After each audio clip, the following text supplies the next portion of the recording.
एक भगत जी थे, नाम था दानचंद। कभी दान नहीं करते थे तो लोगों ने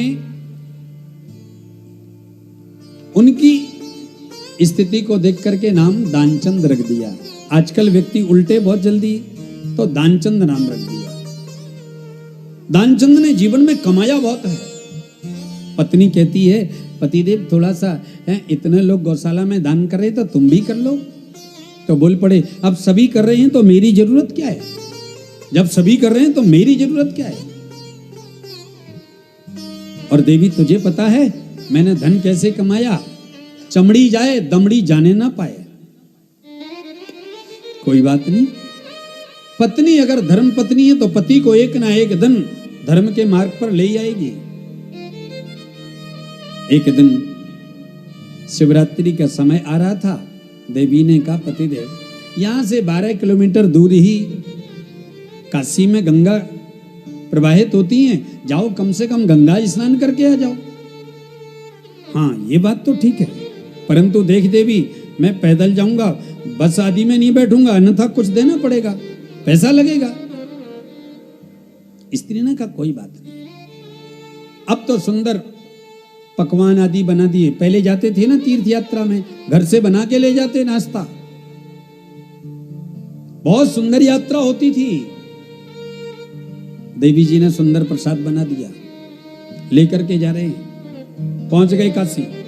अब काशी में गए तो दशाश्वमेध घाट, दशाश्वमेध घाट पर पंडा ही पंडा है।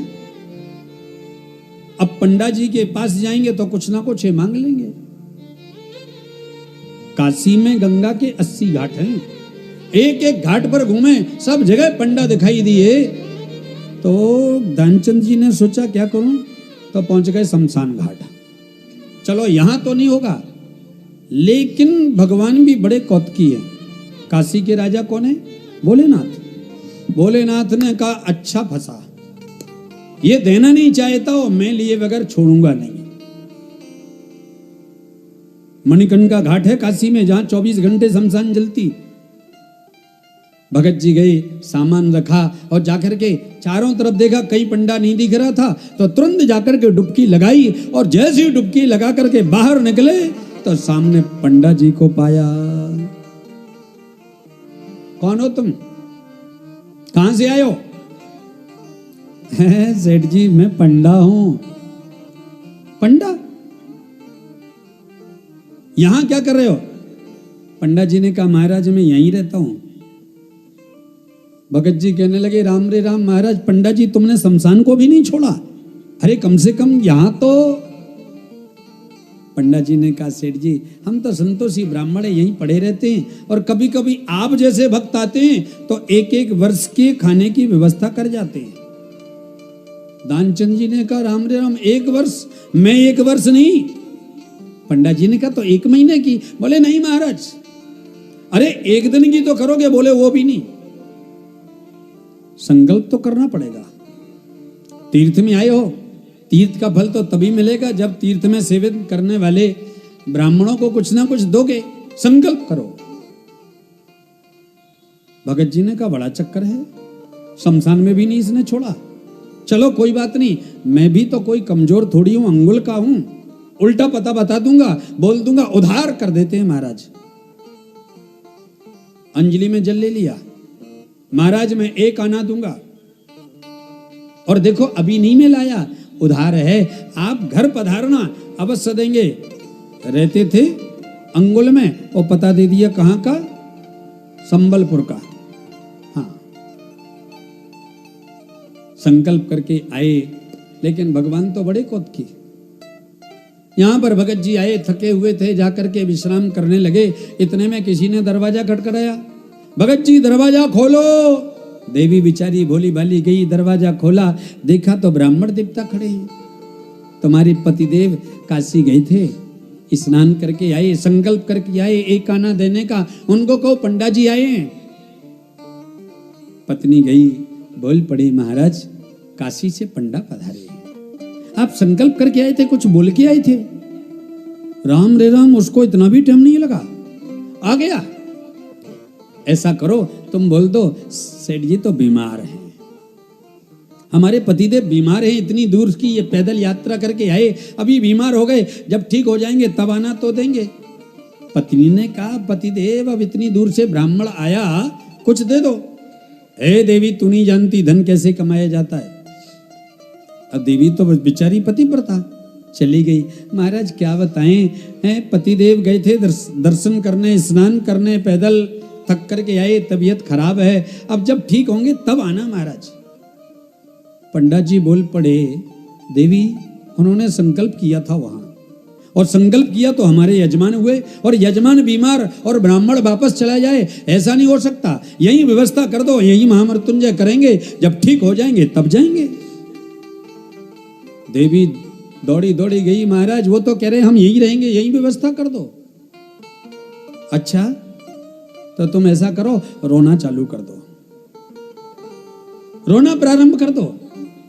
पंडित जी पूछेंगे क्या हुआ, तो कहते ना क्या बताएं महाराज वो तो छोड़ के चले गए, और देखो मुझे सांस रोकना आता है। अब तो देवी दौड़ी दौड़ी रोती रोती आई, बोल पड़ी पंडित जी क्षमा करना, बड़ा गड़बड़ हो गया। क्या हुआ, बेचारे भगत जी तो संसार को छोड़ के चले गए। अच्छा अब हमारे यजमान संकल्प करके आए थे, और जब तक उनका संस्कार नहीं हो जाएगा तब तक मैं जाऊं तो जाऊं कैसे, बिना संस्कार कराए हुए तो मैं नहीं जा सकता। और देवी तुम अकेली हो, तुम कहां जाओगी, मैं अभी जाता हूं, गांव वालों को बुलाता हूं। और उसी समय प्रभु अनेक रूप में प्रकट हुए, सभी को आमंत्रित करके आए, और ये भी बड़ा श्रेष्ठ प्राणायाम करके लेटा हुआ है। गांव वालों को पता चला दानचंद जी मर गए, दानचंद जी मर गए, सब गांव वाले आए, अर्थी सजाई, और विचित्र बात तो ये कि वो भी बंद गया, सांस रोक करके लेटा है, एक आना के लिए लेकर के जाने लगे। अब पत्नी को तो पता है कि क्या हुआ, पत्नी रोती है, अरे अब वो नहीं मरे, वो मरे नहीं है महाराज, वो मरे नहीं है, वो नहीं मरे। समझाने वाले कहने लगे क्या बताएं देवी ज्यादा रो मत, ये तो संसार का नियम है, जो आया उसे जाना ही पड़ेगा, हैं ये तो तुम्हारा मोह है, तुम्हारा प्रेम है। स्त्री सच में कह रही है, वो खत्म नहीं हुए, वो मरे नहीं है, लेकिन लोग कहां सुनने वाले। जगत की विचित्र बात एक है, दूल्हे की जब बारात होती है ना आनंद की, तो दुनिया आगे होती है, दूल्हा पीछे होता है, लेकिन जब वही समाप्त हो जाता है तो वो सब आगे होता है और संसार पीछे होता है। संसार बड़ा विचित्र है, खुशी में आगे रहेगा और दुख में आगे आगे जा रहे हैं। पंडा जी भी साथ हैं, चले गए शमशान में, अर्थी लगाई, लिटा दिया दानचंद को। समस्त गांव वाले बैठे हैं, एक व्यक्ति ने आकर के अग्नि लगाई। अब अभी दानचंद सोच रहा है कि अब तो चला गया होगा, जैसे ही अग्नि लगी आंख खोल के देखा सामने पंडा जी खड़े थे, फिर आंख बंद कर ली। अग्नि की ज्वाला बढ़ने लगी, शरीर तक अग्नि स्पर्श करने लगी, अब नहीं रहा गया। दानचंद ने जैसे, गांव वाले तो बेचारे अग्नि प्रदान करके जाने लगे थे, एक दो जरूर बचे, जैसे ही दानचंद से नहीं रहा गया, आंख खोल करके देखा पंडा जी वहीं खड़े थे। भगवान समझ गए आज मैं इसकी परीक्षा के सामने फेल हो गया। अभी तक दुनिया की परीक्षा लेते हुए मैंने दुनिया वालों को फेल होते हुए देखा, लेकिन आज इसने मुझे फेल कर दिया। अगर मैंने इसे नहीं बचाया तो ये वास्तव में जल जाएगा। प्रभु ने दिव्य रूप धारण किया, हाथ बढ़ाया, दानचंद चिंता मत करो, आया हूं बैकुंठ से, मैं बैकुंठ से आया हूं, साक्षात नारायण हूं। दानचंद समझ गए भगवान हैं, आंख खोली, भगवान ने उठाया, खड़े हुए। दानचंद आज तुम्हारी इस वृत्ति से मैं प्रसन्न हो गया। वृत्ति कौन सी? बोले कंजूसी, कंजूसी वाली वृत्ति से मैं प्रसन्न हो गया। मांग, तुझे क्या चाहिए? तानचंद ने कहा महाराज दोगे? बोले हाँ। बोले बस एक वरदान दे दो। कौन सा? बोले जो तुमने धेले का संकल्प कराया था वो धेला छोड़ दो और मुझे कुछ नहीं चाहिए। भगवान ने कहा राम रे राम, मांगा ही तो क्या, साक्षात नारायण मिलने के बाद भी वही मांगता है। एक कंजूस लोगों की भी कहानी बड़ी बड़ी विचित्र है। एक जगह बहुत सारे लोग जा रहे थे, दान दे रहे थे, कोई सामाजिक काम होने वाला। अब एक व्यक्ति कभी देता नहीं, लोगों ने कहा भैया तुम भी दो। अरे बोले हम काहे को, अब सब दे रहे हैं तो हमारी क्या है? अरे नहीं नहीं भैया दो। तो बोले कल देंगे। ठीक है।